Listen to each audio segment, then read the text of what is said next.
Today, I'm going to talk to you, give you an overview of what I want to call the Web3 comms playbook, and explain basically why it's so important that you think about comms and the main things that you need to know to be effective.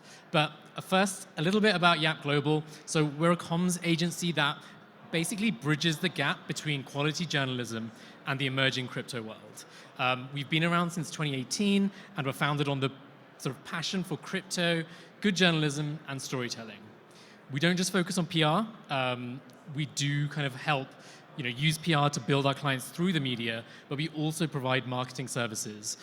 So things like supporting on social media and content creation for things like blogs, Medium, Mirrors, whatever.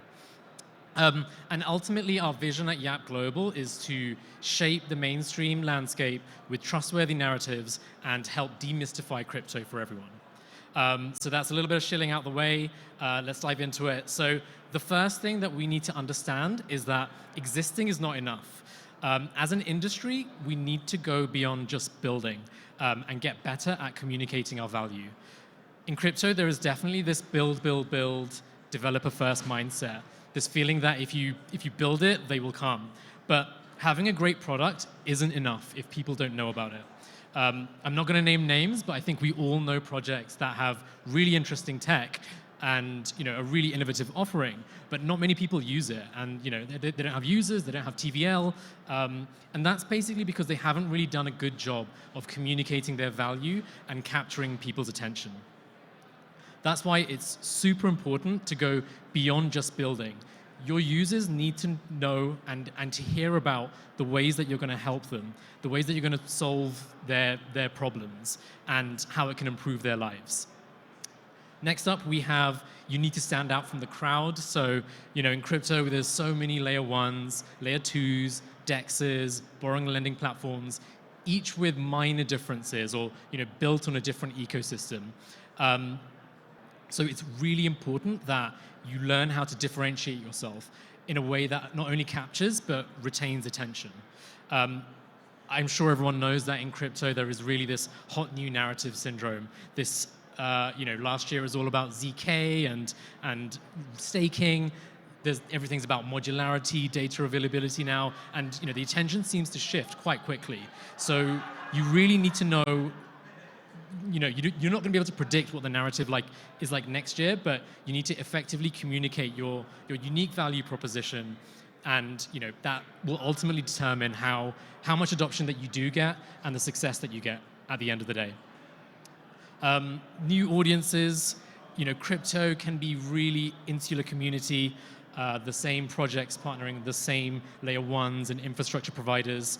And the real challenge and opportunity is in going beyond just the people that we see all the time and bringing in new people and a new wave of users who have different backgrounds, new fresh perspectives, and that can bring fresh ideas as well.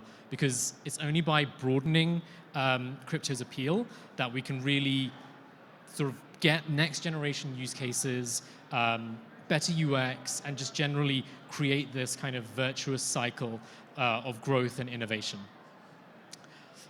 So how do we do this? And obviously, as a PR person, I will say this, but we need PR now more than ever. Crypto has a real PR problem, and PR really helps to establish trust and credibility. Those are the two things that PR is really, really good at. And in crypto, obviously, we know there is a big lack of trust and credibility. Hacks, scams, and just generally really shady people haven't done us any favors. And through PR, you can improve the credibility of the space by really showcasing the benefits and potential of a project. But we do that through trusted third parties who are credible, like really credible media publications. And I want to give this example from a couple of years ago. It was The Economist, and they had this front page spread on the perils of DeFi and going down the rabbit hole. And even though the articles themselves weren't overtly really positive, and then there was nuance to them, the amount of messages and people reaching out after this front cover was really interesting because The Economist is an extremely well-regarded and well-respected publication, and people see it as credible. So if The Economist is covering it, then there must be something to it. And that's the essential basis of media relations and the PR that we do for our clients. PR also helps to bridge the gaps in understanding. The leap from any new and innovative technology like crypto to actual user adoption is basically rests on how well it's understood. And I'm sure we can all agree that crypto is really, really hard to understand, especially for newcomers.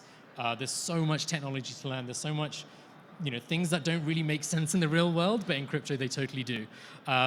So PR professionals are really good at translating these complex, jargon-filled concepts into interesting and reliable narratives, and making things that are really, really technical, like dank sharding, ZK, intense, whatever, accessible to both technical and non-technical audiences, depending on who you're trying to speak to. And just by having this clarity, it really promotes, again, it promotes understanding, and that ultimately helps to promote adoption as well. Finally, crisis management. We all know that crisis in crypto can happen at any time, whether that's a hack, some sort of team issue, a big regulatory update, a big market movement to the downside, I guess. And a solid PR strategy really is essential for not only maintaining transparency, but also managing the narrative during a crisis. Because if you lose control of the narrative, it really does impact your credibility within the space.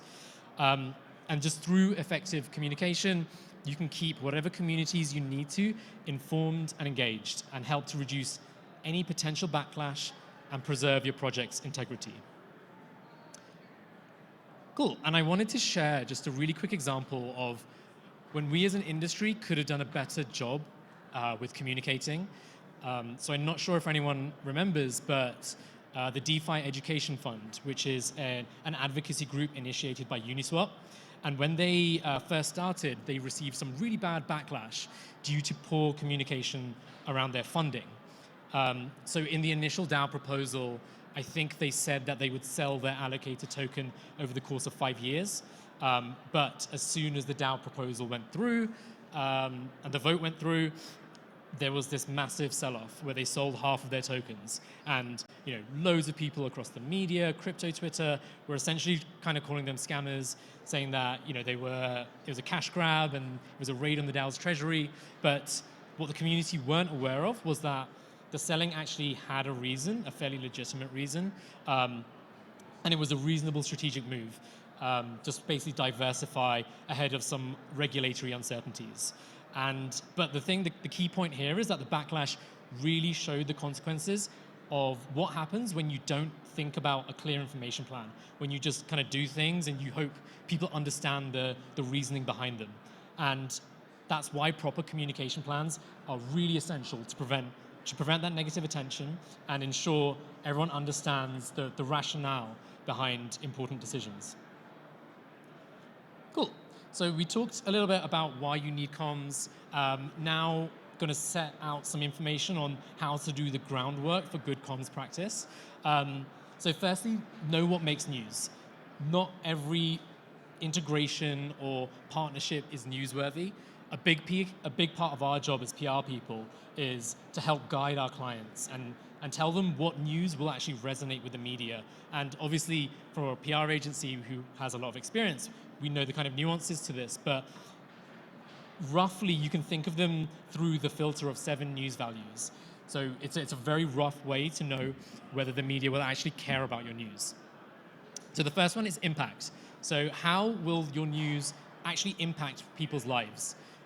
Is there a complete, is this like a really big revolutionary update, a big breakthrough, or is it, version 1.8 and you've just got a new font?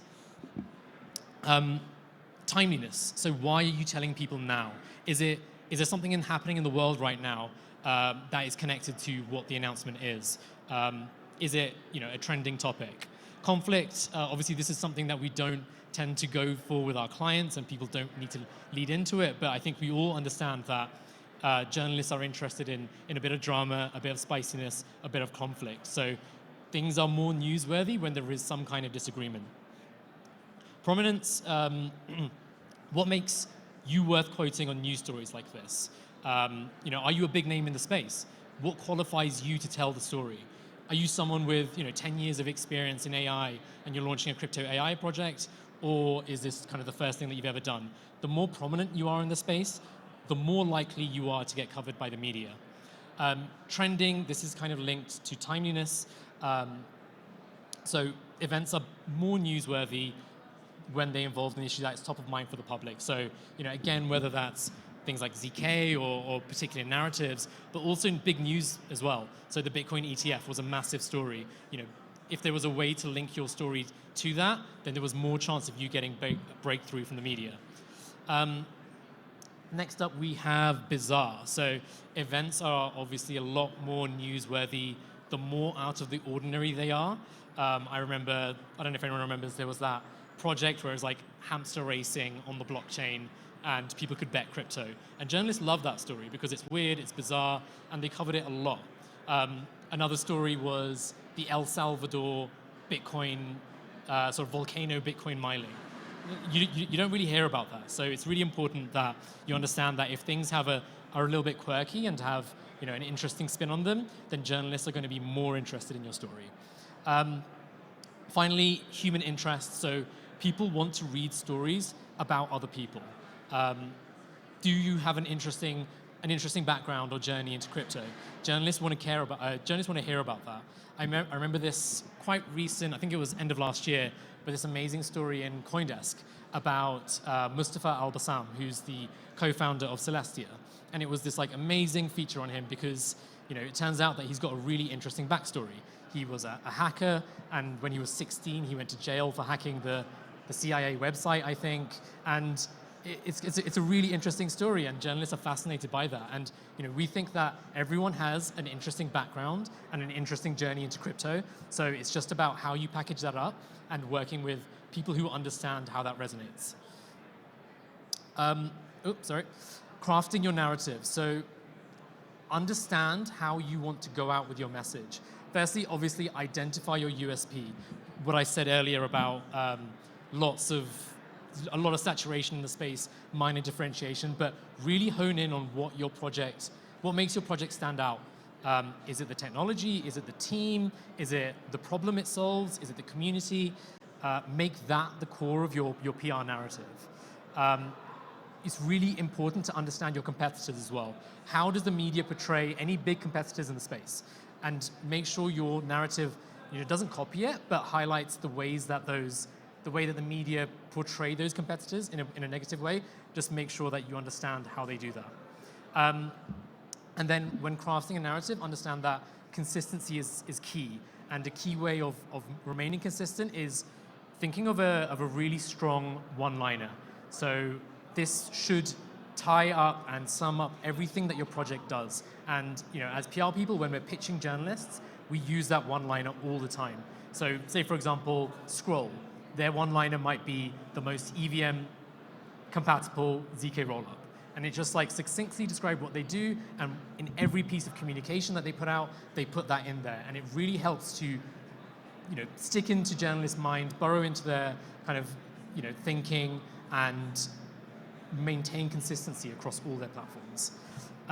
Incorporating storytelling as well is really important. Share the journey of your project, include challenges that you've overcome, milestones you've achieved. This makes your narrative really more engaging and relatable. And the final point is to have a strategy. So start with your project's business goals, your target audience, your key messages, and align your communication strategy to them. What we like to do at YAP is 3-month strategy. We understand that crypto moves really quickly, and this really helps to organize things like thought leadership, announcements, upcoming media moments that you might want to jump on. So it's really important that you do that. Next up, engaging with the media. So firstly, you need to understand the media landscape. Not all media are the same, and it's really important that you know why you want coverage in certain publications. Sometimes we work with projects and they say something like, oh, we want to be in the Financial Times. But is that the best sort of media for your reasoning? You might not know, but Financial Times has generally negative stance towards crypto most of the time. So you might not want to be engaging with those journalists who are probably going to write something fairly negative. And then remember that each media type, whether that's crypto trades, business, mainstream, or tech press, they have different interests and focuses. And they want different things from a story as well. And understanding what they want from a story is really, really key to making sure that you break through. Know your audience and tailor your message to them. So in crypto and Web3, founders need to communicate with lots of different people, whether that's stakeholders, token holders, investors, partners, and just understanding how you want to talk to them is important, and what your story is trying to do. So for example, how ENS is communicated across various different media platforms changes as well. So New York Times might talk about ENS one way, Wired might talk about them another way, CoinDesk might be talking about them another way as well. So really understand how publications talk about different projects. And then again, link to the wider narrative. Make sure your project story connects with a bigger picture.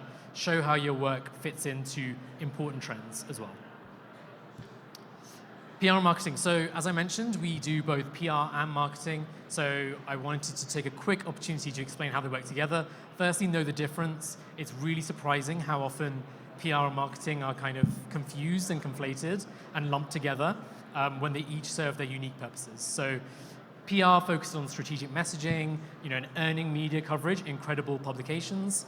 Marketing, on the other hand, gives you more control of the messages you put out, but it relies on more direct communications, like social media and blogs, and they may not carry the same credibility as earned media.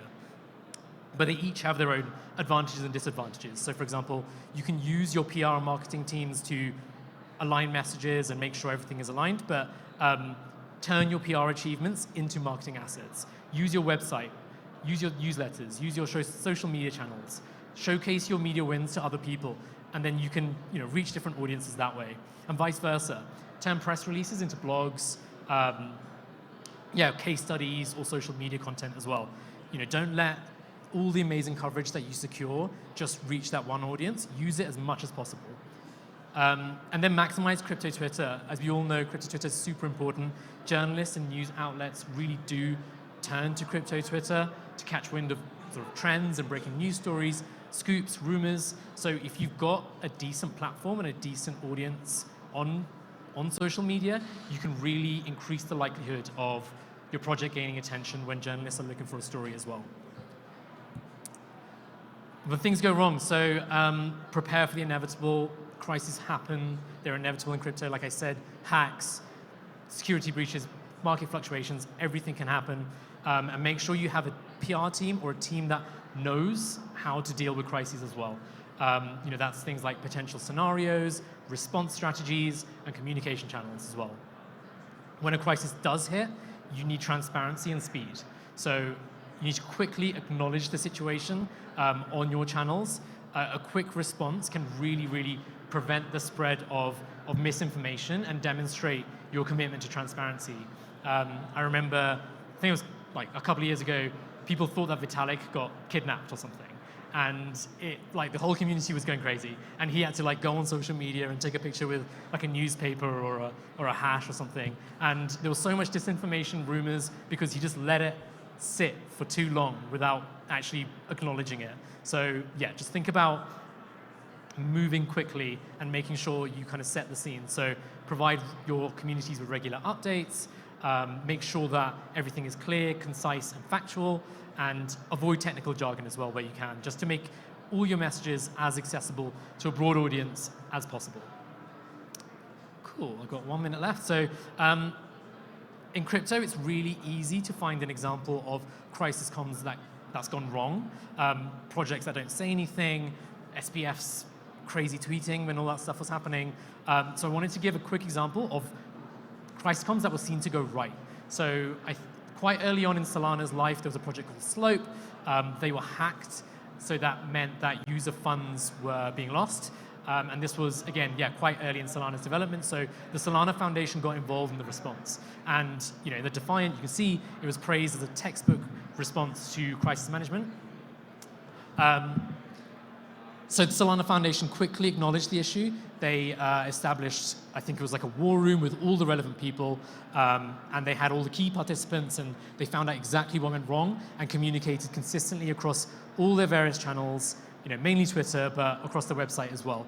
And basically why it was good was that the response was coordinated, informative, and it was really focused on transparency and providing factual updates.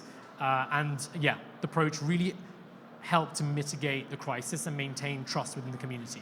And it's quite interesting because it resulted in a piece of coverage not really about the hack, but about the response to the hack as well. So yeah, a very interesting case study. I urge you to have a look. Yeah, and that's me. That was a whistle-stop tour of Web3 Comms. Hope you find it useful. If you have any questions, we'll be around. We have a booth, 111. It's quite close to the near booth. Come and chat, and yeah, Telegram's up here, website is up here. Thank you.